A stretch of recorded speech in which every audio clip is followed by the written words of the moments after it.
Muy buenas tardes. Le invito por favor a abrir su Biblia en Primera de Juan, capítulo 2, versículo 26. Primera de Juan 2:26. Vamos a continuar con la serie Temas de importancia para la iglesia. En esta tarde, pues yo quiero tomar el tema: ¿todos estamos ungidos o solo unos pocos? Bien, Primera de Juan 2:26 dice de esta manera. Sígame por favor ahí con su vista. Dice: os he escrito esto sobre los que os engañan, pero la unción que vosotros recibisteis de él permanece en vosotros, y no tenéis necesidad de que nadie os enseñe, así como la unción misma os enseña todas las cosas, y es verdadera y no es mentira. Según ella os ha enseñado, permaneced en él. Vamos a orar. Señor, gracias por esta tarde, Señor, que nos has dado tan hermosa, por esta mañana también, que en la cual nos has permitido alabarte, adorarte, estar en tu presencia y rendir nuestra vida completa a ti. Hoy te pedimos en el nombre de Jesús que tú abras nuestro entendimiento y nuestros corazones, que nuestro espíritu, Señor, esté atento espiritualmente a tu voz, y que tú nos hables a través de ella, Señor. Guíanos con tu Espíritu Santo, te lo pedimos en el nombre de Jesucristo. Amén. Muy bien, pues en la Biblia habla y describe diversos tipos de ungimiento, hablando acerca de la unción de Dios. Antiguamente, como dice la Biblia, se ungía a los enfermos. La unción, este ungimiento también se usaba en algunas de las festividades de los judíos. También cuando alguien moría, se ungía a los muertos para la sepultura, y había un rito para esto. Igualmente había un ungimiento para el altar de los sacrificios, para algunos utensilios, inclusive de los que formaban parte en el tabernáculo, etcétera, etcétera. Pero la Biblia sobre todo habla y enseña que este ungimiento se hacía sobre todo sobre vidas humanas, sobre las personas. Tres tipos de personas en particular: los reyes, los sacerdotes y los profetas. Ahora bien, este ungimiento consistía en que tomaban un cuerno de carnero y lo llenaban, depositándole en él aceite ya procesado de acuerdo al mandamiento de Dios. Llenaban el cuerno e iban con la persona que iba a ser ungida y lo vertían, es decir, se lo derramaban desde su cabeza hasta sus pies, de manera que cuando esa acción sucedía en la vida de esta persona, se decía entonces que estaba ungido por Dios. Por eso es que el salmista en el Salmo 23 dice: unges mi cabeza con aceite, mi copa está rebosando. Es decir, la unción comenzaba desde arriba en la cabeza hasta los pies. En el Salmo 133, no lo busque, yo se lo menciono, la Biblia dice: mirad cuán bueno y cuán delicioso es habitar los hermanos juntos en armonía, como lo que usted y yo acabamos de hacer en otros más aspectos. Dice: es como el buen óleo. El óleo es el ungimiento en aceite. Él dice: el cual desciende sobre la cabeza y sobre la barba de Aarón, el cual desciende hasta el borde de sus vestiduras. Es decir, que cuando venía el ungimiento, completamente se llenaba toda la persona en sí, todo su ser, desde la cabeza hasta los pies. Y este ungimiento representaba que habían sido escogidos directamente por Dios y habían sido ungidos por Él para ser instrumentos suyos en sus manos. Y desde entonces se les consideraba siervos o siervas del Señor. Y Dios proveía cualidades y virtudes que venían de una manera sobrenatural directamente de parte del Espíritu Santo, es decir, de la misma presencia de Dios, aquel que había sido ungido. Ahora bien, vamos a ir viendo paulatinamente cómo la Escritura habla. Mire, este tema es muy vasto en la Biblia. es muy extenso, pero yo quisiera tomar un punto y un enfoque nada más. Y vamos a ver como punto número 1, en las Escrituras, la unción de Dios en el cielo. Bien, desde los inicios en la palabra del Señor, la Escritura nos habla de un ser que fue creado por Dios. Este ser, un ángel, Dios lo llama querubín protector. Y este ángel llamado Luzbel, o Luz Bella, o Satanás, o el demonio, o como usted quiera llamarle, chanclas, como usted quiera mencionarle, es el mismo, nomás diferente nombre, ¿verdad? Este ángel, ya estoy hasta dando otra atribución, ¿verdad? No, este ángel, dice la Biblia que se paseaba en medio de las piedras de fuego. Pero llegó un día, un momento en que toda la adoración y toda la alabanza que él guiaba en todo aquel ejército del cielo hacia Dios, comenzó, dice la Biblia, que hubo iniquidad por la contratación de tus iniquidades. Es decir, está hablando de un comercio. Y un comercio quiere decir que si yo compro algo, no voy a vender ese algo en el mismo precio, en el mismo costo, ¿verdad que no? Eso es evidente. No sé cuántos de aquí son comerciantes, que tú compras algo y lo vuelves a transmitir, lo vuelves a vender o a revender, pero ya con otro precio, ¿sí o no? Porque entonces tú dijeras como comerciante, entonces ¿dónde queda mi ganancia? Bueno, este ser que fue creado estaba ahí en el cielo, delante del Señor, adorando y alabando a Dios día y noche, pero llegó el momento en que tuvo en su corazón este pecado de iniquidad. Es decir, él quiso quedarse con parte de la gloria de Dios, con parte de la alabanza y la adoración a Dios, con la unción misma de Dios. De manera que a causa de ese pecado, dice la Biblia, que Dios lo echó fuera hacia la tierra. Y Jesús mismo dice en una porción de la Escritura: yo vi descender a Satanás caer como un rayo sobre la tierra. De manera entonces que dice la Escritura que Dios sacó fuego de en medio de él. Es decir, él fue lanzado de la misma presencia de Dios. Es decir, ya no puede gozar de los beneficios y de los privilegios que la misma presencia del Señor nos brinda. Mire, ahorita Satanás o Luzbel, él tiene entrada a la presencia de Dios, sí, efectivamente, pero ya no para disfrutar de ella, sino para acusar ahora a los escogidos, para acusarlo a usted y a mí, para acusar a los hijos de Dios de sus imperfecciones, de sus debilidades, de sus pecados, de tal manera que el diablo sí está delante de Dios, pero está acusando. Por eso la Biblia le llama el acusador de los hermanos. Hablándole al Señor, diciéndole lo mal o los malos caminos por los cuales sus hijos han caído o están caminando. Y por esa causa, como Dios sacó fuego del medio de él, como Dios sacó, ya no le permitió que se paseara en donde estaban las piedras de fuego, de la misma presencia de Dios, donde está la unción de Dios, entonces él toma un odio hacia nosotros. ¿Por qué? Porque ahora nosotros, como hijos de Dios que fuimos creados a la imagen de Dios, él odia a la imagen de Dios. Él no quiere que usted conozca la Escritura. Él no quiere que usted crezca. Él quiere que usted se quede como un pigmeo espiritual. En otras palabras, él nos odia con el simple hecho de ver la imagen de Dios reflejada en nosotros. Y otro punto es que ahora dice la Escritura en el primer versículo que leímos, la unción del Santo, ¿qué dice? Permanece sobre nosotros. Repítalo conmigo: la unción del Santo permanece sobre mí. Ese es otro motivo por el cual el diablo ahora tiene coraje y tiene envidia y tiene rencor y tiene odio en contra nuestra, porque él ya no puede poseer esto, le fue quitado. Él mucho menos lo puede disfrutar, ya no lo puede tener.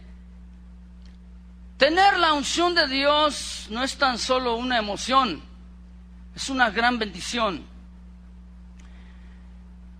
Como punto número 2, estamos hablando del cielo, pero ahora vamos a ver la unción de Dios en el Antiguo Testamento.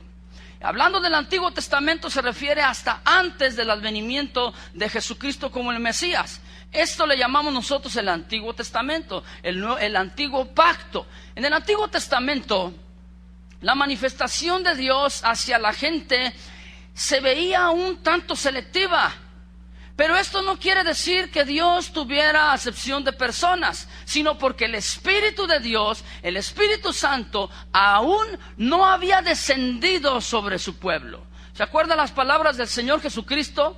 Cuando estaba Él aquí en la tierra, le dijo a sus discípulos: es necesario que yo me vaya, porque cuando yo me vaya, entonces les voy a enviar, ¿qué? Otro consolador, el cual los va a guiar a toda la verdad, el cual les va a hacer recordar todas las cosas que yo les he enseñado. De manera entonces que en el Antiguo Testamento aún no había descendido el Espíritu Santo. ¿Qué quiere decir entonces? Que cuando alguien era ungido en el Antiguo Testamento, representaba entonces y denotaba que alguien que había sido ungido estaba elegido por Dios para un servicio muy en particular. Es decir, en el momento en que se le vertía ese aceite, se decía que este hombre, esta mujer ya estaba consagrado, estaba consagrada o apartado para Dios. Y a su vez Dios lo estaba dotando de un poder sobrenatural que solamente viene de Él y que solamente el Espíritu Santo podía y puede depositar en ellos, en nosotros. También, en el momento de ser declarado ungido, en el Antiguo Testamento significaba el ser limpio, el ser santo y el ser puro. Usted sabe que nosotros tenemos una naturaleza humana pecaminosa, ¿verdad? Sin embargo, aún así Dios escogía a los hombres y las mujeres de Dios y los ungía. Por eso es que el sumo sacerdote, así como Aarón, que fue ungido, una vez al año solamente se presentaba delante de Dios, entrando la oportunidad que Dios le daba para entrar en el lugar santísimo.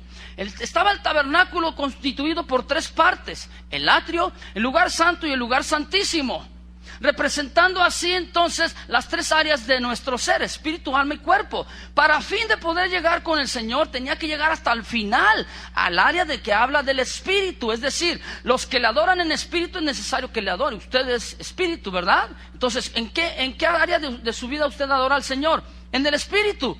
Por eso es que el sumo sacerdote, al momento de ser ungido, también ungía los utensilios, porque no podía haber algo impuro delante de la presencia de Dios, porque así caían fulminados en la presencia misma del Señor. Entonces esto provocaba el ungimiento, una consagración para las personas.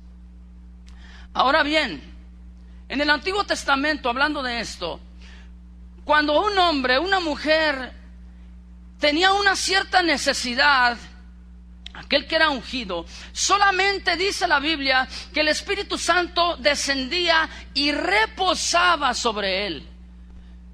Es decir, cuando llevaba a cabo aquella obra a la cual había sido llamado, entonces el Espíritu Santo se volvía a alzar, el Espíritu Santo se volvía a levantar.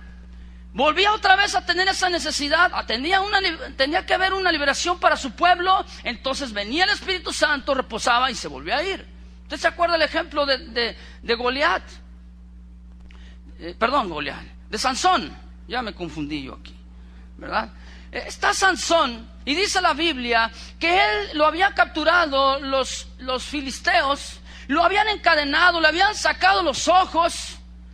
Y estaba ahí en medio de 2 pilares, y dice la Biblia que él clama a Dios y le dice: Señor, por última vez permíteme dar un descanso a mi pueblo, permíteme liberar a tu pueblo. Y resulta que él estaba entre 2 pilares que estaban sosteniendo un auditorio como este o mayor, en el cual estaban los importantes y los más fuertes de los filisteos. Entonces dice la Biblia que el Espíritu Santo vino y descendió y reposó sobre Sansón, y vino a él una manifestación en la fuerza de él que venía directamente de Dios. Y en ese momento, al mover él los pilares, se vino abajo aquel lugar y se dio por entendido de que Dios había liberado a su pueblo a través de una manera sobrenatural en la vida de Sansón. ¿Sí me expliqué? De manera entonces que conforme el siervo de Dios necesitaba fuerza divina o necesitaba una guía de Dios, venía y reposaba y se volvía a ir el Espíritu Santo. Necesitaba tener sabiduría aquel siervo, aquel ungido de Dios, venía y reposaba el Espíritu Santo y se volvía a ir. Necesitaba tomar una decisión muy apremiante o una convicción o un convencimiento al pueblo, a la gente, entonces venía el Espíritu Santo, reposaba, se manifestaba, realizaba la obra a la cual había sido llamado y otra vez se alzaba. Este era el mover de Dios en cuanto al Espíritu Santo, en cuanto a la unción de Dios, el ungimiento a las personas. De esta manera Dios los capacitaba de una manera sobrenatural, aquellos que se dejaban conducir por el Espíritu Santo.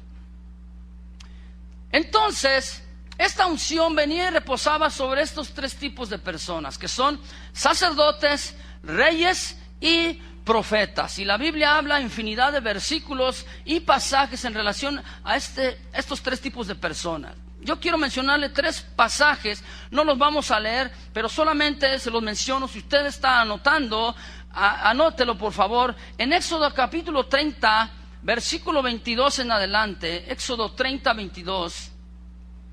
Número 1 habla acerca de los sacerdotes. Los sacerdotes, en el momento que eran ungidos por Dios, ellos recibían una capacidad sobrenatural, es decir, venía Dios y los apoyaba. Eran representantes del pueblo ante Dios, por eso es que necesitaban estar ungidos, ¿sí? Dios los sustentaba a los sacerdotes con su misma presencia. Número 2, Primera de Reyes 9, en el versículo 15 en adelante también, habla del ungimiento a un rey. Este otro tipo de personas que recibían este ungimiento eran hombres ungidos por el Señor para ejercer una responsabilidad delante de Dios y delante del pueblo, delante de la gente. Es decir, este oficio que ellos estaban desempeñando de reyes tenía que ser de una manera sabia, recta, justa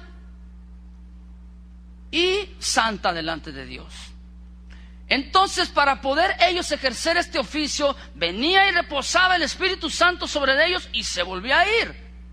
¿Sí me expliqué? Y el número 3, que son los profetas. Primera de Reyes 19, verso 16. Primera de Reyes 19, 16. Habla del ungimiento a un profeta. Los profetas, al igual que los otros dos anteriores, al momento de ser ungidos por el Señor, se les consideraba personas que eran apartados, separados con el fin de hablar la palabra de Dios, como dice en el Antiguo Testamento, la palabra de Jehová. Y esta palabra de Jehová venía en un momento perfecto, propicio, que en el momento en que la gente, cuando escuchaba la palabra de Dios, daban por hecho de que a través de la unción de Dios era Dios mismo el que estaba hablando. Por eso es que ellos decían y tomaban este apelativo: así dice Jehová, así dice el Señor, ¿verdad? Entonces ellos se dejaban mover por la guía del Espíritu Santo. Tener la unción de Dios no es tan solo una emoción, es una gran bendición. Ahora pasamos al Nuevo Testamento, lo que nos atañe, lo que nos interesa. Cuando yo hablo del Nuevo Testamento, nos referimos a partir del advenimiento del Mesías, de Jesucristo, hasta nuestro tiempo. Ese es el nuevo pacto, ese es el Nuevo Testamento, ¿sí? Pero aquí surgen unas preguntas. Usted ya no vive en el Antiguo Testamento, ¿verdad? Usted y yo vivimos en el Nuevo Testamento. Yo le hago esta pregunta: ¿solo unos pocos tienen la unción de Dios? ¿Qué dice el versículo que leímos clave al principio? Porque la unción que reposa sobre vosotros permanece para siempre, ¿verdad? ¿Sí dice así? Bueno, mires como esto. Hoy en el Nuevo Testamento, si Dios capacita a ciertas personas y Dios llama y unge a ciertas personas para un ministerio, ahora le llamamos así en el Nuevo Testamento, para una obra en particular, ¿quiere decir que solamente ellos son ungidos y los demás cristianos no? ¿Verdad que no? Miren, le cuento un ejemplo. En días atrás le cuentan a un cristiano, el cual platica conmigo, y le dice: fíjate que me encontré con el pastor fulano de tal, de aquí de la ciudad. Ah, sí, ¿qué pasó? ¿Cómo está? ¿Qué sucede con él? Dice, fíjate que él me acaba de decir que él llegó de la ciudad de Guatemala y estaba muy contento, estaba muy emocionado porque, mire, él es de los más viejitos, si se puede decir con esa expresión, de los más que tienen mayor tiempo en el ministerio como pastores aquí en la ciudad. Entonces, él llega de Guatemala y le dice a este hermano, fíjate, ¿no me vas a felicitar? Y este hermano le dice, ¿de qué? Si es que acabo de venir de un encuentro con Dios allá en Guatemala, fíjate cómo la unción de Dios vino sobre mí y la unción de Dios tocó nuestras vidas, etcétera, etcétera. Y dice, ¿y qué? ¿Por qué quieres que te felicite? Dice, es que oraron por mí y me ungieron como apóstol. Ándale. Entonces la pregunta es, ¿apóstol de quién o en dónde? A él le dijeron, tú eres el apóstol de tu ciudad. Así dice el Señor. Tú eres el hombre de Dios en donde vives. Tú eres el ungido de Jehová. Entonces él viene y ¿qué cree? Él viene a tratar de ¿qué? De imponer lo que ya le dijeron. Sin embargo, te estás dando cuenta que Dios no es el que está haciendo esto, sino los mismos hombres. Porque Él está proclamando y está demandando que tiene la unción única, exclusiva, y los demás no la tienen. Solamente algunos son ungidos. Si solamente fueran unos pocos los ungidos, ¿qué Dios no estaría entonces haciendo acepción de personas en el Nuevo Testamento? Le pregunto.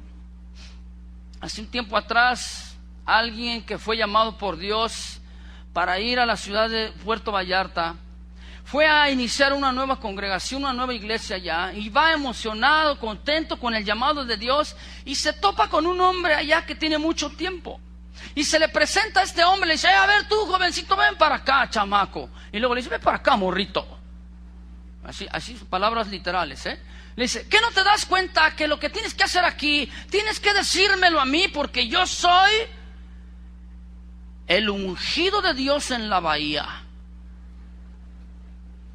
Y el otro se le queda viendo, ¿cómo está eso? Sí, todo lo que digas tiene que pasar sobre de mí. Todo lo que hagas yo tengo que estar al pendiente de ti. Vas a venir conmigo, me vas a decir lo que vas a predicar, lo que vas a enseñar, porque yo soy el hombre de Dios aquí en este lugar. Soy el ungido de Jehová.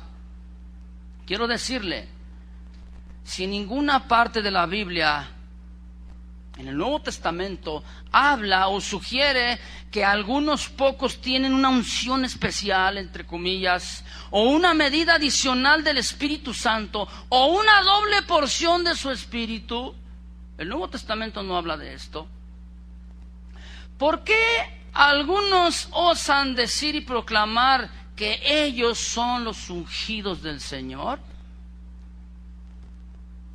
Mire, esta palabra en el Nuevo Testamento se le atribuye a Jesucristo. Jesús, o el Mesías, en hebreo Mesías o Mesías, se aplica directamente a la vida de Jesús, que es el Cristo. Cristo en griego es y quiere decir el ungido. ¿Qué quiere decir? Que en el Nuevo Testamento la palabra el ungido de Dios, o el ungido de Jehová, el ungido del Señor, se aplica directa y exclusivamente a la persona de Jesucristo. Él es el ungido por excelencia. El día del bautismo de Jesús, Dios dio testimonio de Jesús. Dice que en el momento que Él subió del agua, que fue bautizado, dice la Biblia que se abrieron los cielos y hablando de una manera de la Trinidad de Dios, en el Padre, el Hijo y el Espíritu, dice la Biblia que fueron abiertos los cielos y se oyó una voz en el cielo, la voz de Dios, hablando delante de todos, dando testimonio de su Hijo. Dice, este es mi Hijo amado en el cual tengo complacencia. Y en ese instante dice la Biblia que el Espíritu Santo cayó en forma de paloma. Vino y reposó sobre la vida de Jesús. Estamos viendo la Trinidad de Dios, la misma personalidad de Dios, dando testimonio entonces a través de esto de que Jesús era ungido por Dios. Él es el ungido en el Nuevo Testamento. Mira, vea lo que dice Lucas capítulo 4. Lucas 4, versículo 16 hasta el 22.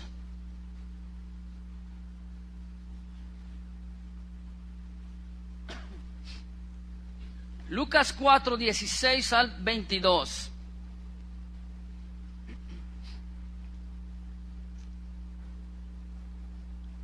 ¿Ya lo encontró? Léalo conmigo, por favor. Y dice la Biblia: vino a Nazaret, donde se había criado, y en el día de reposo entró en la sinagoga, es decir, el día que se había descrito para estudiar la palabra del Señor, dice, conforme a su costumbre, y se levantó a leer. Y se le dio el libro del profeta Isaías, y habiendo abierto el libro, halló el lugar donde estaba escrito: el Espíritu del Señor está sobre mí, por cuanto me ha ungido para dar buenas nuevas a los pobres. Me ha enviado a sanar a los quebrantados de corazón, a pregonar libertad a los cautivos, a dar vista a los ciegos, a poner en libertad a los oprimidos, a predicar el año agradable del Señor. Mire, yo quiero decirle, si esto lo hace un ungido hoy en día, ¿lo puede hacer? No. ¿Quién es el que hace todo esto? El ungido del Señor. ¿Me estoy dando a entender? ¿Qué quiere decir? Que solamente Jesucristo es el que da las buenas nuevas a los pobres. Un orador, un predicador, se llame apóstol, se llame profeta, se llame pastor, como quiera, él necesita lo que Dios dice en su palabra. Él necesita el conocimiento de su palabra y necesita el apoyo directo de Dios para poder guiar a la gente, para que sea sano el corazón quebrantado. Un hombre no puede sanar un corazón quebrantado, ¿lo sabía? El único que puede es Dios, el ungido, Jesucristo. Él sí lo puede hacer. Él sí puede dar libertad a los oprimidos. La gente no. El único que puede dar libertad a los oprimidos es Jesucristo a través de la palabra de Dios, ¿sí o no? Entonces, versículo 20, vea lo que dice: enrollando el libro, no dijo viva México y ahí enróllalo tú, ¿verdad que no? Lo enrolló. Ordenado Jesucristo, dice, se lo dio al ministro y se sentó, y los ojos de todos en la sinagoga estaban fijos en él, como diciendo, a ver qué va a decir, qué va a expresar Jesucristo. Y concluye esta acción diciendo en el versículo 41, y comenzó a decirles: hoy se ha cumplido esta escritura delante de vosotros. ¿A qué escritura se estaba refiriendo Jesucristo? A Isaías 61. ¿Qué quiere decir? Que hoy el ungido de Jehová es Dios. Esto lo dice Isaías 61, hablando de el ungido que es Cristo el Señor. Ahora bien, este es el mensaje de Dios, y como tal fue la enseñanza de Cristo, y como tal Jesucristo lo transmitió a sus discípulos, lo transmitió a sus apóstoles. Vea lo que dice en Hechos 10, versículo 36 al 40. Hechos 10, 36 al 40.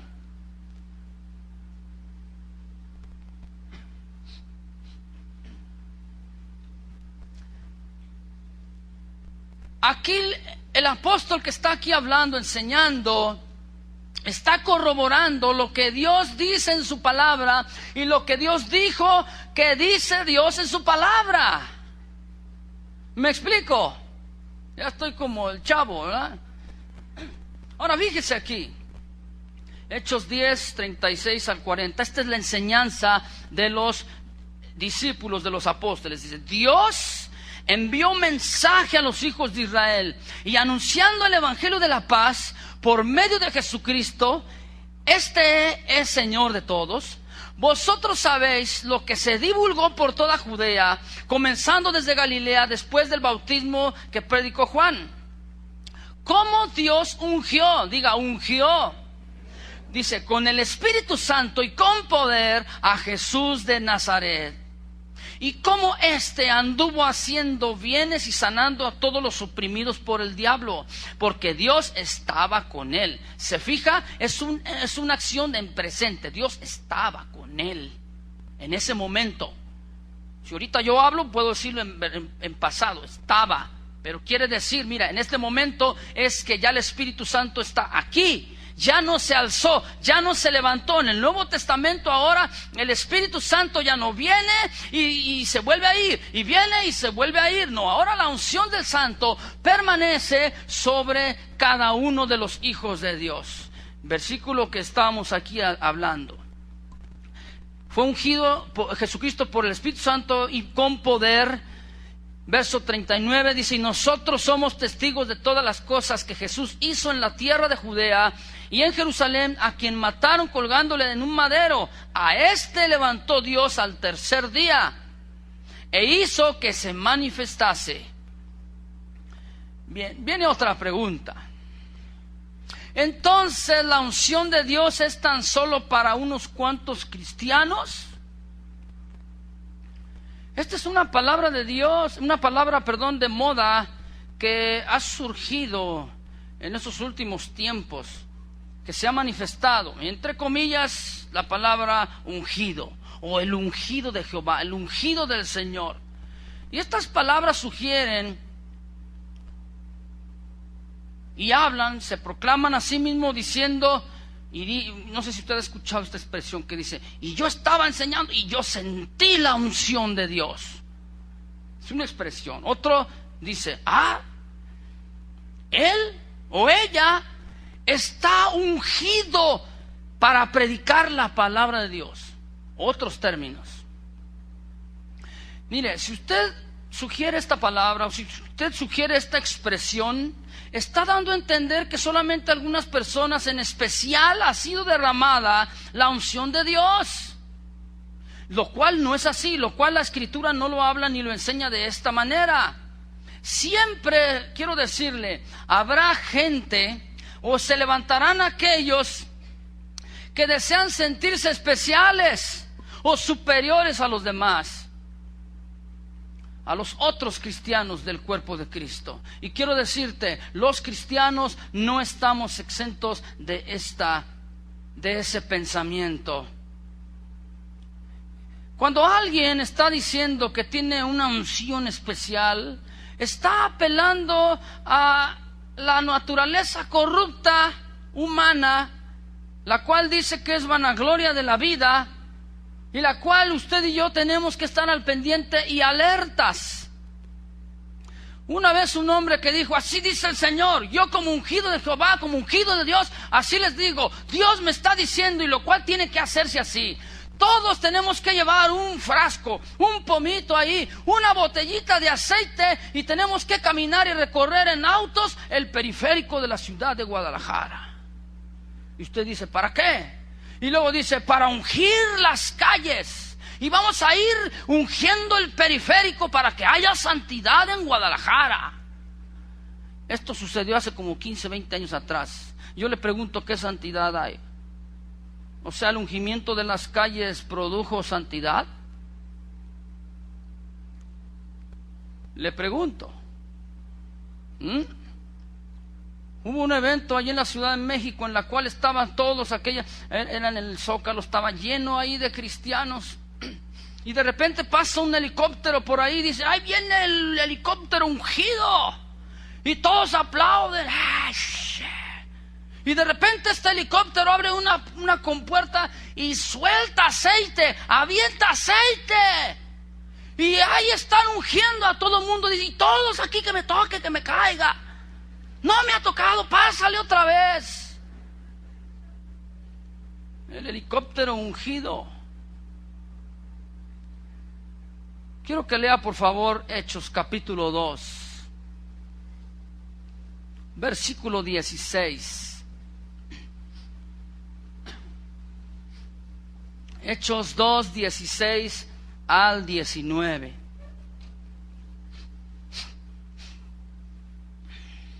¿Ya lo tiene?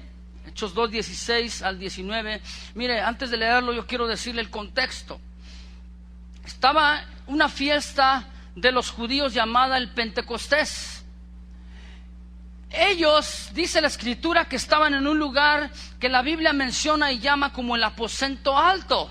En este lugar estaban como 120 personas, estaban orando, estaban adorando a Dios, pero también estaban escondidos por miedo y por temor a los judíos, porque los querían apresar y les querían quitar la vida por seguir a Jesús, al ungido del Señor. Entonces resulta que cuando ellos están en esa acción de orar, dice la Biblia que sobrevino sobre ellos el Espíritu Santo, como dice, vino de repente como un viento recio y sopló en aquel lugar, de manera que comenzaron, dice la Biblia, a reposar sobre ellos y a aparecérseles lenguas repartidas como de fuego. Y este como es un símil, es una comparación a. Entonces dice la Escritura que ellos comenzaron a hablar en otra lengua, que es una manifestación de la llenura del Espíritu Santo. Y dice aquí la Biblia que los que estaban ahí a su alrededor comenzaron a hablar y comenzaron a decir: ya te fijaste, estos están borrachitos, están tomados, bien piricuetos, y están, ¿verdad?, perdidos. ¿Por qué? Por la manera en que ellos estaban viendo que estaban conduciéndose, es decir, lo que estaba sucediendo ahí. De manera que fíjate lo que dice la Escritura entonces, Hechos 2. Después de esto, esta acción, este contexto que te platico, dice: mas esto es lo dicho por el profeta Joel. En los postreros días, dice Dios. Mira, quiero decirte, el libro de los Hechos, a partir del libro de los Hechos hasta la fecha, es el único libro de la Biblia que no ha concluido. Todos los demás libros de la Biblia en el Nuevo Testamento dicen amén, terminaron, se concluyeron, pero este es el único que no dice amén. ¿Te habías fijado? ¿Por qué? Porque los hechos de los apóstoles y de los discípulos hasta el día de hoy están sucediendo. Quiere decir entonces que desde el día de Pentecostés hasta nuestros días se considera como los postreros días. ¿Y qué dice? Que en los postreros días, ¿qué? Derramaré de mi espíritu sobre toda carne. Repita conmigo: toda carne. ¿Usted incluye ahí? Sí. Dice: y vuestros hijos y vuestras hijas profetizarán, vuestros jóvenes verán visiones, y vuestros ancianos soñarán sueños. De cierto, sobre mis siervos y sobre mis siervas en aquellos días derramaré de mi espíritu y profetizarán. Y daré prodigios arriba en el cielo y señales abajo en la tierra, sangre y fuego y vapor de humo. Mire cómo dice el versículo 18 al final: derramaré de mi espíritu. No dice vendrá y reposará el espíritu y se volverá a ir. Esta acción, esta expresión de derramaré, es cuando vertían el aceite, lo derramaban sobre la persona. Ya no podía decir: ya no quiero el aceite, ¿verdad? Déjame lo quito, te voy a rellenar tu cuerno, ¿verdad que no? Derramaré de mi espíritu quiere decir que ya va a estar en ti. En el momento en que Jesús ascendió a los cielos, envió al Espíritu Santo para que este Espíritu Santo entonces llenara y fuera derramado en nuestra vida a través de su unción. Por eso es que Joel el profeta dijo de esta manera: derramaré de mi espíritu sobre toda carne. ¿Qué es lo que la palabra de Dios dice entonces en relación a nosotros los cristianos en cuanto a la unción de Dios? Primera de Juan 2:26, el versículo que leímos al inicio. Búsquelo nuevamente, si usted es tan amable, búsquelo, encuéntrelo. Primera de Juan 2:26, vamos a volver a leerlo.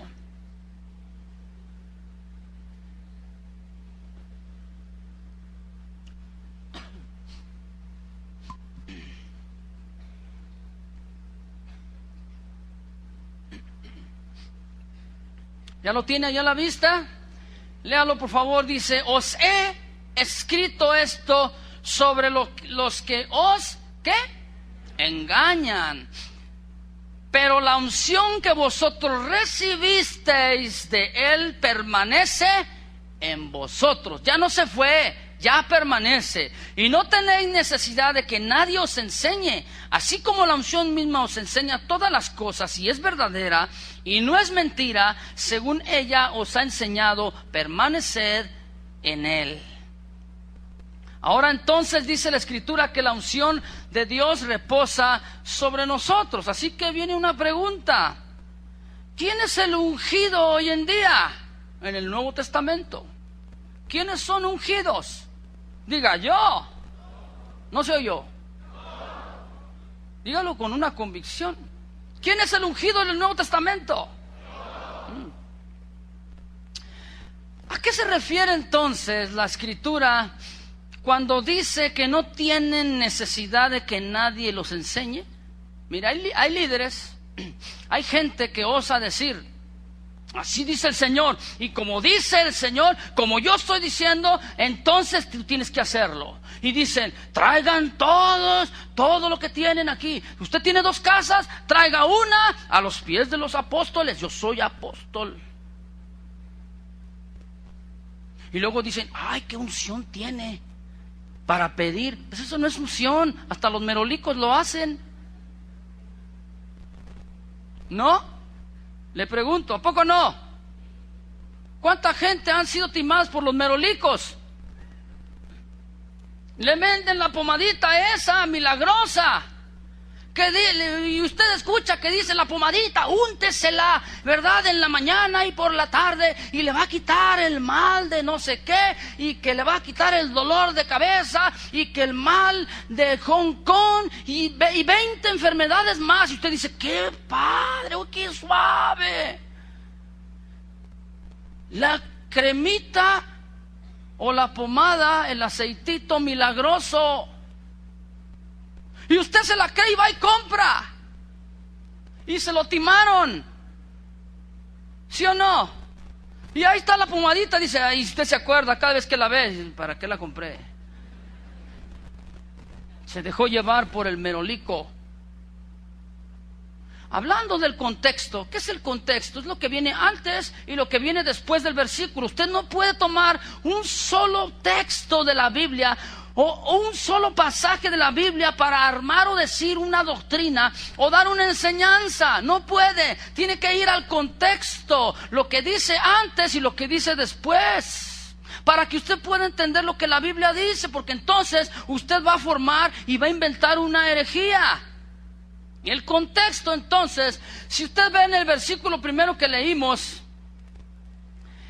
en el versículo 26 dice, yo os he escrito esto, ¿sobre qué? Dígalo fuerte, ¿sobre qué?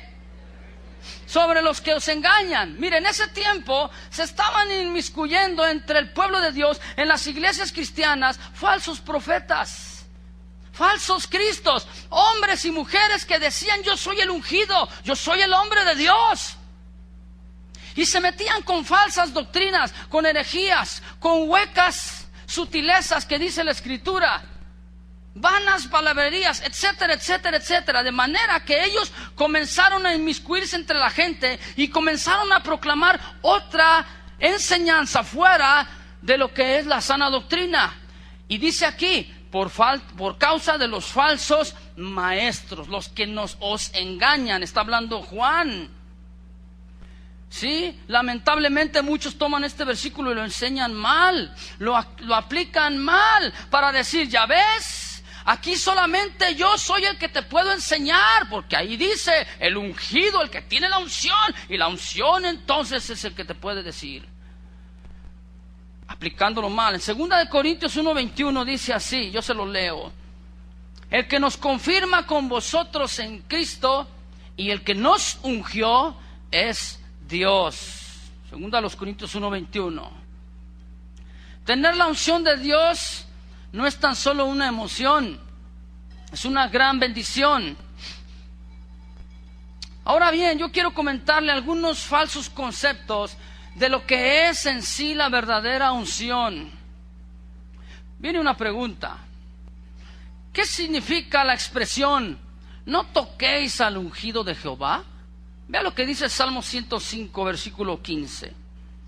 Salmo 105, 15.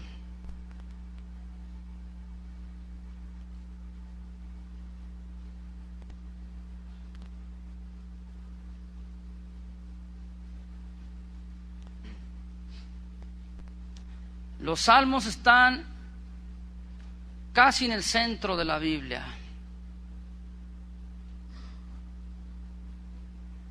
Repito, Salmo 105, versículo 15.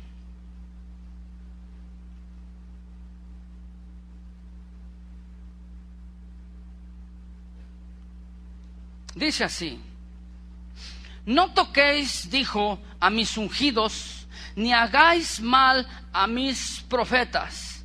Bien, hablando del contexto de esto, resulta que el pueblo de Dios fue insensible. Cuando Dios levantaba a un profeta, cuando Dios levantaba a un hombre, una mujer de Dios para hablarle al pueblo de que estaban caminando mal, lo que ellos hacían es que no escuchaban la voz de Dios, se hacían los que no oían, no entendían. De manera entonces que en lugar de poner atención a lo que Dios estaba diciendo, le quitaban la vida a los profetas. Por eso es que Dios está hablando de esta manera. Ahora, fíjate bien, estos hombres, los ungidos, los profetas, fueron hombres que Dios ungió y que Dios escogió, que Dios consagró para un oficio, un trabajo, un ministerio muy en particular, es decir, para el servicio a Dios. Hoy en la actualidad oímos a muchos que se autonombran profetas o se autonombran apóstoles o el ungido del Señor, el ungido de Dios, el ungido de Jehová. ¿Sí? Se autoproclaman como dando a entender que es una unción especial la que ellos tienen. Y ellos lo dicen de esa manera, se autonombran para que nadie se atreva a cuestionar sus enseñanzas. Por eso lo dicen así. A ver, por favor, aquí atiendan aquí a este varón, mujeres, que se puedan, denle un lugar, por favor. Esta entonces es una posición muy peligrosa. Si tú estás pensando y tú estás creyendo que existen hombres que tienen una unción especial o una medida extra del Espíritu Santo o una unción doble, como dicen por ahí, tú estás entonces en un peligro de caer en un engaño. Eso es lo que dice la Escritura. Quiero leerte un testimonio de un cristiano por ahí en algún rincón del mundo. Y dice así: una vez en mis primeros años en la institución llamada la iglesia, lo pone él entre comillas, me acerqué al ministro con respecto a algo cuestionable que él había compartido previamente con la iglesia local. Me quedé en cierta forma sorprendido por su respuesta, comenta él. Él obviamente percibió que esto era un desafío a su autoridad y sintiendo que estaba por encima de tal cuestionamiento, se apresuró para encabezar la conversación con estas palabras: antes de que continúes hablando, ¿sabes que estás por tocar al ungido de Dios? Dice, por haber cuestionado algo que él previamente había dicho. Y él dice una serie de preguntas. ¿Estaba yo realmente tocando al ungido de Dios? ¿Estaba con tal pregunta convirtiéndome en un enemigo de Dios? ¿Cómo se veía a sí mismo este ministro? ¿Cómo llegó él a tener esa convicción, ese pensamiento de sí mismo? ¿Cómo es que estos ungidos vienen a ser distintos, entre comillas, por tal unción especial? Una unción que ellos dicen no son incapaces de cometer errores. ¿Sabía usted que hay gente que dice así? Y dicen que yo tengo la unción del Santo y como tal yo no cometo errores. Y si lo que yo te estoy diciendo ellos lo dan por hecho de que es Dios el que te está diciendo. Vende tu casa y tráeme el dinero. Y aún va la gente, ¿verdad? Y aún venden los pomitos esos con la unción. Las astillitas de la cruz de Cristo. Ya se acabaron en una arboleda. ¿Sabe usted de dónde viene esta práctica, esta mentalidad del ungido del Señor? En el siglo XVIII había un papa, Pío IX, que él tenía en esa mentalidad clara, influenciando al papado.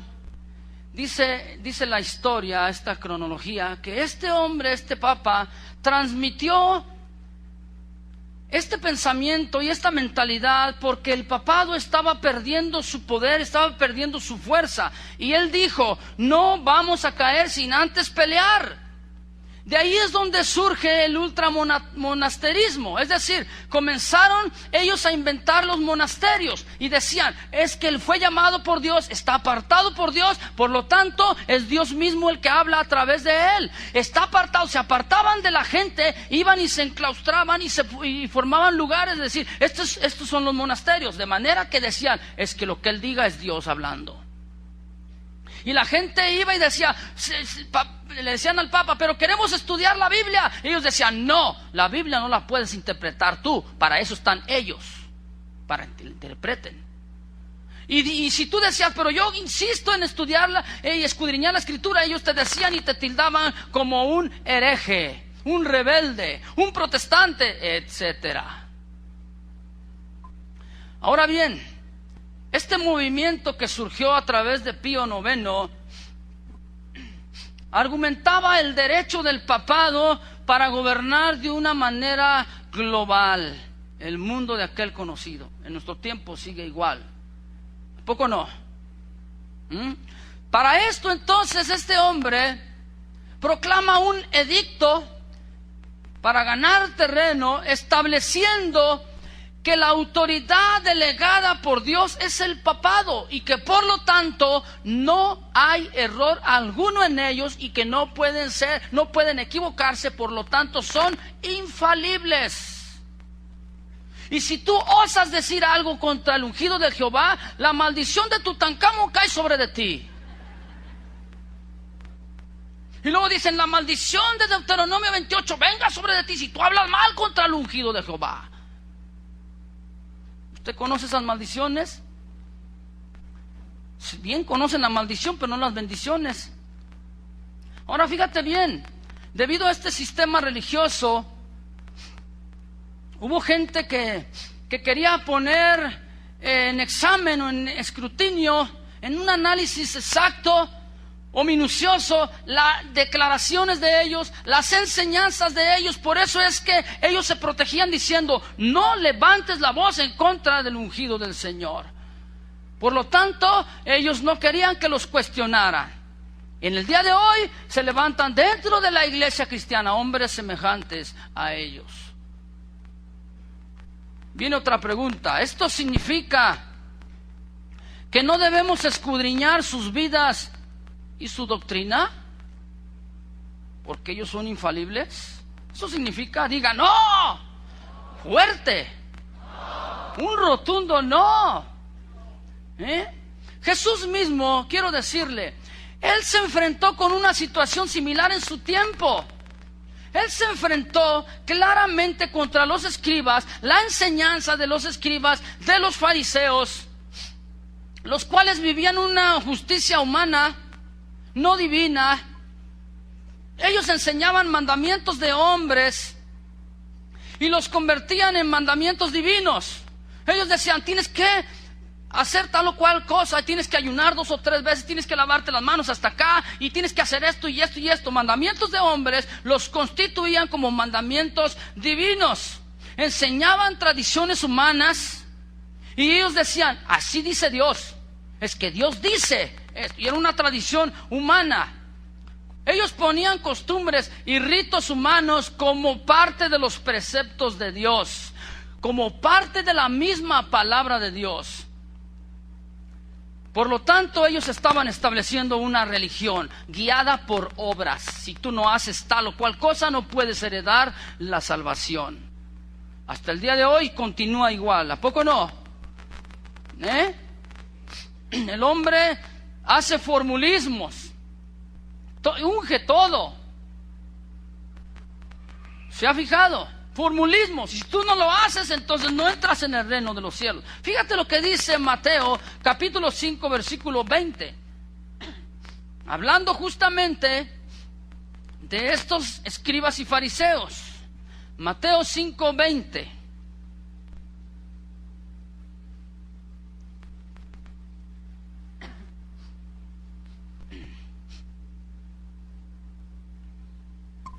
¿Lo tienes? Dice, porque os digo que si vuestra justicia no fuere mayor que la de los escribas y fariseos, no entraréis en el reino de los cielos. Mira, si tú sacas fuera de contexto este versículo, te vas a dar cuenta y vas a decir, ya ves, Dios está probando que tú hagas las mismas obras que los escribas y fariseos, pero no es así. ¿De qué está hablando Jesús? Del estilo de vida de estos hombres, de estos líderes. Jesús les dice, es que ellos están anteponiendo las cosas humanas como si fueran mandamientos divinos. De cierto te digo que para que tú entres en el reino de los cielos, tu justicia tiene que ser mayor que la de ellos. En otras palabras, el estilo de vida tiene que ser diferente a lo que ellos están diciendo. ¿Te acuerdas que Jesús les dijo a sus discípulos, todo lo que los escribas y fariseos hagan, ustedes no lo hagan, hagan lo que dicen? Esa es la justicia que se está refiriendo, un estilo de vida diferente a la que ellos estaban promoviendo, que estaban viviendo. Estos, los escribas, fariseos, saduceos, eran los líderes religiosos en el tiempo de Jesús. ¿Sí o no? Eran los encargados, se supone, de enseñar y proclamar la sana doctrina, de proclamar las buenas nuevas al pueblo. Ellos eran los representantes de Dios aquí en la tierra, los intérpretes de la ley, los intérpretes de los profetas. Pero a ellos, a estos líderes, fue dirigida estas palabras. Espérate, Jesús, no digas nada, no decretes eso, te reprendo. No levantes tu voz en contra de los líderes, en contra del ungido de Jehová, porque ya sabrás, la maldición de la momia va a venir sobre ti. No le busques, Señor Jesús. Fíjese bien, Jesucristo se enfrentó a esta situación. Vea lo que dice Mateo 7:15. Dele la vuelta a la Biblia. ¿Qué estaba condenando Jesucristo? ¿La vida de los escribas o sus enseñanzas y sus vivencias? Lo segundo, ¿no? Mateo 7:15 dice así: guardaos de los falsos profetas, que vienen a vosotros con vestidos de ovejas, pero por dentro son, ¿qué? Lobos rapaces. ¿A quién cree usted que se estaba refiriendo? A los líderes de aquel tiempo. Les pedían y exigían que diezmaran la menta, el eneldo y etcétera, etcétera. Quisieran. Hoy en día es lo mismo. Vienen los falsos profetas con vestidos de ovejas. ¿Y qué es lo que hacen esos falsos profetas con las ovejas? Les roban la lana, en todos los sentidos de la palabra. Y vienen y dicen, así dice el Señor, traigan los diezmos, traiga su ofrenda. Aquí ponen los botecitos, ¿verdad? Y le dice, tráigalo. Si no trae, dice, venga y deje lo que trae en su cartera y regrese su cartera vacía. Al cabo es para la obra del Señor, es para el Señor. Y si usted no trae, como en el Antiguo Testamento el pueblo de Israel, ¿qué fue lo que hizo? Fue y pidió, así es que traiga usted. Así dice el Señor, así es palabra de Jehová. Y no contradiga al ungido de Jehová. Y dicen los falsos profetas, traiga lo que trae usted. ¿No trae dinero? Traiga sus alhajas, tiene sus anillitos, trae sus aretitos, trae sus esclavas, trae sus relojes, tráigalos aquí. Pero nunca dicen que es para ellos, ¿verdad? O sea que de repente le tiran la mordida a mi hermano. Estos son falsos profetas. Los falsos profetas son aquellos que dicen que hablan de parte de Dios, pero no es palabra de Dios. Y se autonombran como verdaderos profetas, como los ungidos del Jehová en este tiempo, los ungidos del Señor. Vea otro versículo, Mateo 9, versículo 16 y 17. Mateo 9, 16 y 17.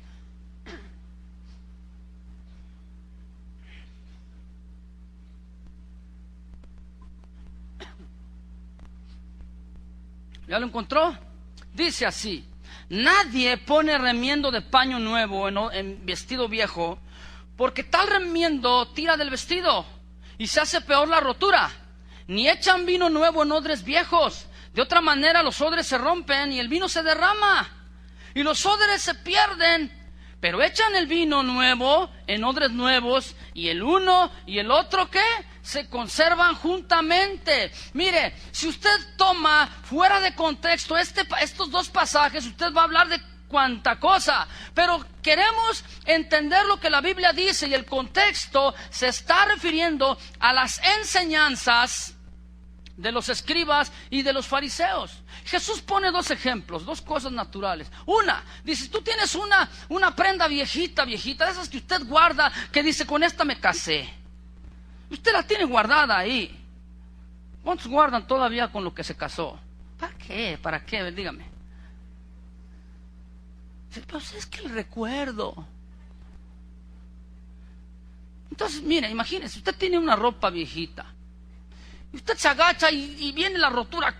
Aquí viene. Entonces usted dice, ay, acabo de comprar una tela nueva. Voy a hacerle un corte a la tela nueva y lo voy a pegar ahí, le voy a poner un parche, un remiendo, dice la Biblia. De manera que usted se vuelve a agachar, y ¿qué va a pasar? Ya no va a ser un corte, sino que van a ser varios, 3, 4. Se va a hacer peor la rotura. Eso es lo que dice la Biblia.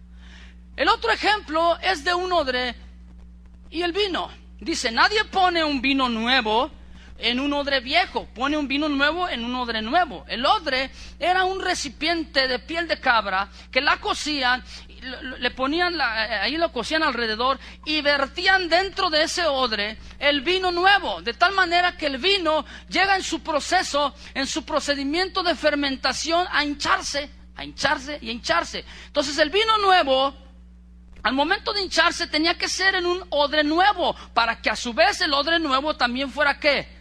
Hinchándose igual. De lo contrario, si ponían el vino nuevo en un odre viejo, ¿qué hacía el odre viejo? Se rompía, se echaba a perder. Se echaba a perder el vino nuevo con el odre. ¿A qué se refiere esta enseñanza? La Biblia, si usted ve el contexto, está hablando acerca de las tradiciones humanas que los líderes de aquel tiempo estaban imponiendo sobre la gente. El vino nuevo es la frescura del Evangelio de la paz, la frescura que Jesús estaba trayendo con su enseñanza, con la doctrina. Entonces se refiere a los líderes y les dice, ustedes están viviendo en el Antiguo Testamento, están viviendo en lo antiguo, en lo que ya está caducado. Tienen que renovarse, tienen que quitar ese vino viejo y tienen que poner un odre nuevo para esta enseñanza que les estaba trayendo Jesucristo. A eso se refiere la palabra del Señor. De manera entonces que Jesús estaba recriminando las doctrinas de estos hombres. Esto implica que no debemos de comentar los errores y las falsas doctrinas que ellos practican o que ellos enseñan. No.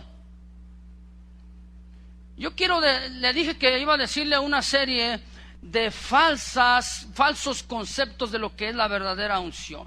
Mire, la unción no es aventarle el saco. ¿Me está oyendo? Si yo los pongo aquí y les digo, a ver, Andrés, ven para acá, y yo me quito el saco y te agarro a sacazos. Pa. Es obvio que se va a caer, ¿verdad? Entonces, ¿esa es unción o función? O unción, show. La unción no es para hacer show. Y no es para hacer y dar un despliegue de poder, entre comillas. Muchos argumentan haciendo esto, diciendo es que es el ungido de Dios. La unción tampoco es aquel tradicional movimiento meciéndose de puntitas. ¿Usted ha visto esa expresión? Aleluya. Gloria a su nombre. Eso no es unción. Eso no es unción. Escúchemelo bien. Hay otros que se la pasan gritando en el púlpito, y brincando. Así dice el Señor y gloria a Dios a su nombre. Y todos están así. Y tú dices, ¿te fijaste? Oye, ¿le entendiste? No, pero ¿qué unción traía? Y nada más las bocinas, y los twitters todos fundidos, ¿verdad? Luego le dice, hermano, pastor, hable más despacito que se funden las bocinas. No, es la unción, no me toques. Es la unción. Y los tweets todos fundidos, ¿verdad? Echados a perder. ¿Has escuchado una bocina así? Eso no es unción. Hasta gritan y golpean en el púlpito, así dice el Señor, y póngame atención, porque es palabra de Jehová, dice el hombre de Dios. Eso no es unción. Le cuento una historia. Hace tiempo un hermano fue a visitar a una hermana en la Ciudad de México. ¿Cuántos vienen de la Ciudad de México? Bienvenidos. ¿Ya se repitieron? Son chilapatíos ahora. No, bienvenidos, ¿verdad que sí? Resulta que va con esta hermana. Y estando ella en la Ciudad de México, ella, la hermana de este hermano, lo invita a una reunión a su iglesia, a su congregación. Entonces va y lo primero que ve es a toda la congregación y al pastor en el suelo. Y uno haciéndole así como borrachito. Aleluya, gloria a Dios, aleluya. ¿Quién vive? ¿Quién vive? Y a su nombre. Haciéndole como borrachito. ¿Qué está pasando? ¿Esta es unción o es función? Luego ahí andaba arrastrándose el pastor, haciéndole como león. ¿Qué está haciendo? Es que es la unción. No le digas nada, es la unción. Y el otro haciéndole así. ¿Qué pues? Se para y toma el micrófono este pastor y comienza a decir, estoy sintiendo la unción de Dios. Así dice el Señor. Y luego dice, angelito. Yo no sé a qué angelito le pidió. Porque ¿sabe usted que no es bíblico pedirle a los ángeles? No es bíblico. Y le dice, angelito. Dice, ¿ves aquellos dos que están allá atrás? Eran dos hermanos que estaban abrazados. Había como 25 personas. Era obvio que eran los únicos que estaban ahí parados atrás. Ellos se dieron cuenta que estaba hablando de ellos. Y dice, angelito, dale una manifestación de tu Espíritu Santo a aquellos dos. Emborráchalos de tu presencia, aleluya. Y aquellos empezaron, aleluya, es su nombre. ¿Esto es unción? Y luego dice, angelito, ¿ves a aquella hermana que está ahí? Con tu unción, tócala y hazle cosquillas en los pies para que vea que tú estás con ella. No se ría, fue verdad, es verdad. Y aquella hermanita comienza a reírse, y empieza a reírse. Es que es la unción de Dios. Y empieza a reírse. ¿Eso es unción? Y luego dice otra vez, angelito, ¿ves a aquel hermano que está ahí escéptico? Así con la cara así de fariseo, como algunos por ahí. Dice, apachúrralo, dale la unción tuya para que sienta que tú estás con él. Y de repente aquel hermano empieza así, en el asiento ahí en su lugar, todo apachurrado. Y yo le pregunto, ¿esa es unción? En otra ocasión, estando en una congregación, dice el líder, dice, pásenle al frente todos los que quieren ser bautizados por el Espíritu Santo. Estoy sintiendo la unción aquí, yo siento que de mis manos está fluyendo la unción, dice. Fíjese cómo está diciendo, cómo está hablando. Entonces se forma la gente y comienza con uno, ¿verdad? El primero. Y comienza a hablar él en lenguas y comienza a dar unas frotadas en el estómago. Así literalmente en forma circular. Y pues yo quedándomele viendo y así todo. ¿Y qué cree que sucede? ¿Qué cree que hace este hombre? Le da un golpe en el estómago.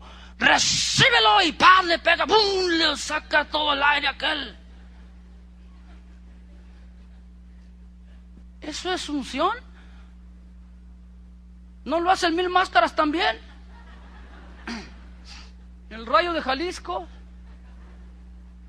¿No lo hace también? Ya se pasó con el siguiente y la siguiente. La hermanita vio que el otro estaba. No, dice, nos vemos. Una vez nos sucede una cosa, una experiencia. Estando aquí en un hotel, aquí en Guadalajara, nos invitan a un congreso para mujeres. Invitaron al grupo musical de aquí de Casa de Oración a dirigir la alabanza. Y fuimos, estoy hablándole de hace unos 20, 25 años allá atrás. Ya, yo estaba recién convertido, no se crea. Entonces, en ese tiempo yo tocaba la batería. Ahora ya no dan chance ni echarse un palomazo ni nada.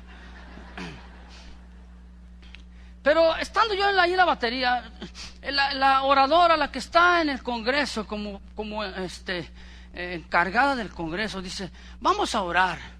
Y da una explicación alusivo a lo que acabó de enseñar la predicadora. Entonces les dice a las mujeres que se pongan de pie, las que tienen necesidad, y se ponen así, pero volteando hacia la gente, así como yo estoy hacia con usted.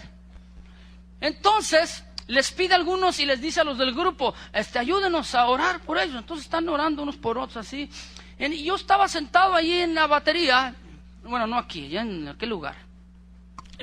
Y ahí claramente yo escucho al Señor que me dice, párate, Carlos, porque alguien va a hacer algo indebido. Y yo abro mis ojos y ¿cómo qué?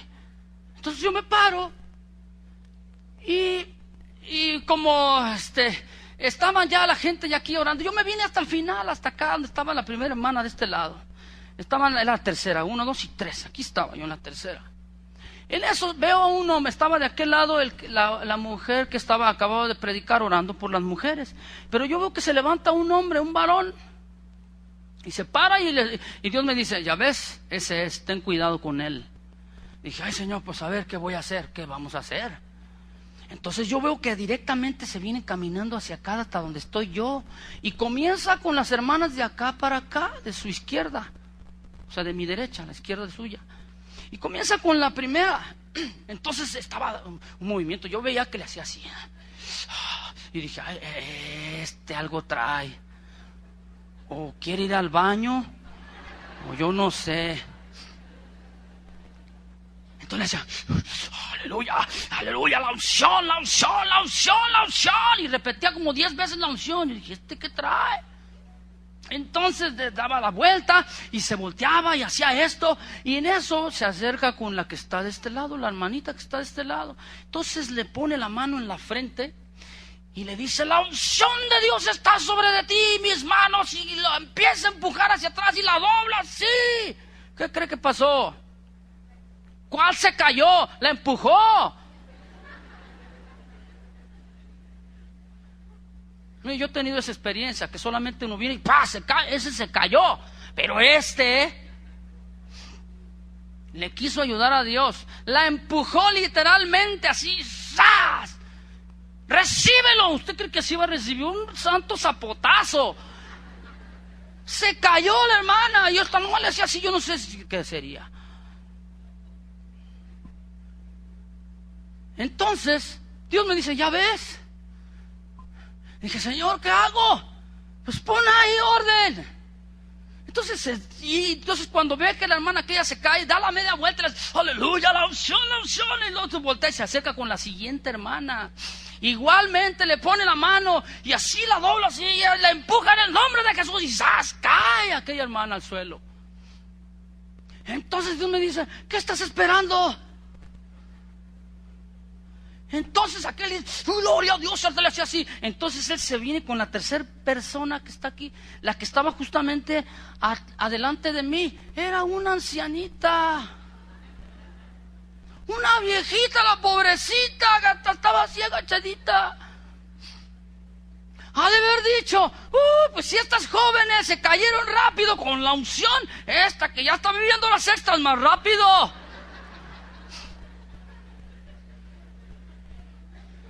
Entonces, Dios me dice, ¿qué estás esperando?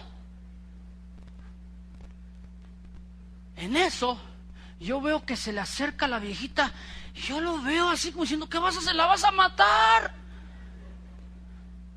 En eso igual que empieza a temblar, dice, la unción de Dios está sobre mí, y que le pone la mano, y la viejita así que la empuja. Y en eso de que va cayendo la viejita, él se da la vuelta haciendo ¡gloria a Dios! Entonces yo me acerco rápidamente, así, la tomo en mis brazos, así, en mis manos, y la retacho para adelante. La empujo para allá y luego me hago para acá. Entonces, en lo que él se da la vuelta, le hace aleluya, gloria, y voltea y dice, caray. Pues es que él ya la había visto en el aire. No se dio cuenta que yo se la regresé.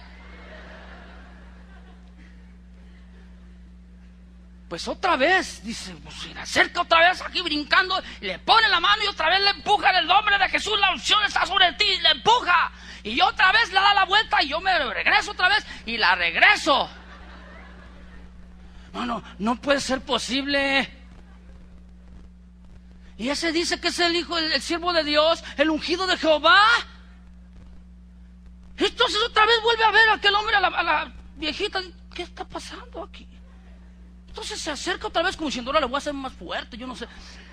Entonces yo estoy atrás de la señora y me hago así tantito para acá y me le pongo de enfrente vista con él, como diciéndole, ¿qué te pasa? ¿Qué no estás viendo?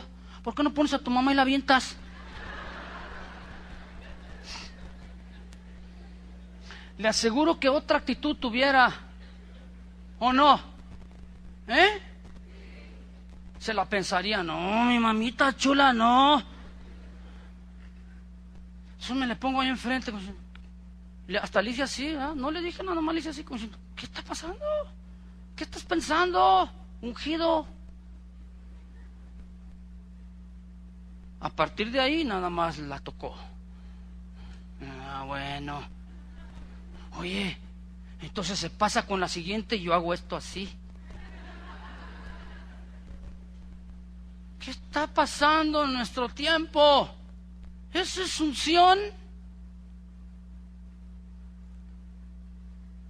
Ahora en el Nuevo Testamento debemos pedir en oración a Dios la unción del Señor.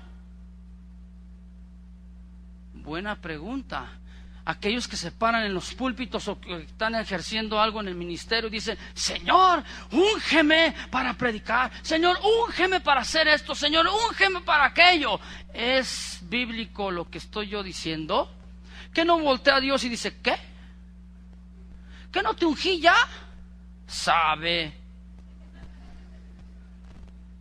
¿Que no estás ungido? Fíjese lo que dice la palabra del Señor, Hechos 4:29, rápidamente, Hechos 4:29. La enseñanza de los apóstoles, la enseñanza de los discípulos en el Nuevo Testamento ya no es de pedir la unción, porque la unción reposa sobre nosotros. Fíjese bien lo que ellos piden, y como este versículo hay muchos en el libro de los Hechos.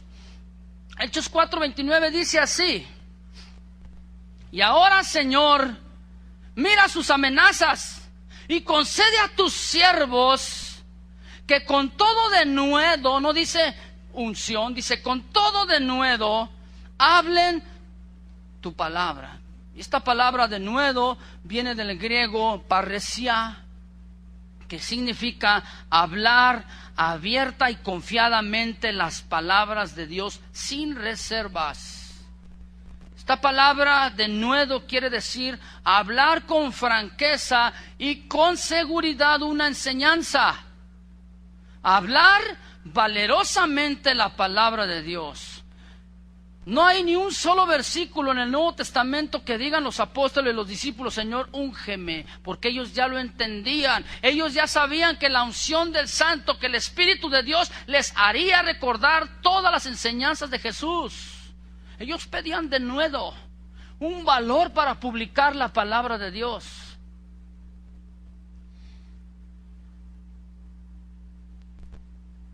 Tener la unción de Dios no es tan solamente una emoción, es una gran bendición, hermano. Cierre sus ojos, por favor, si es tan amable. No sé cuántos estén pasando por una situación difícil en la cual ustedes digan, yo necesito que el Espíritu de Dios se manifieste en mi vida, que el Espíritu de Dios me guíe, me dé esa fuerza.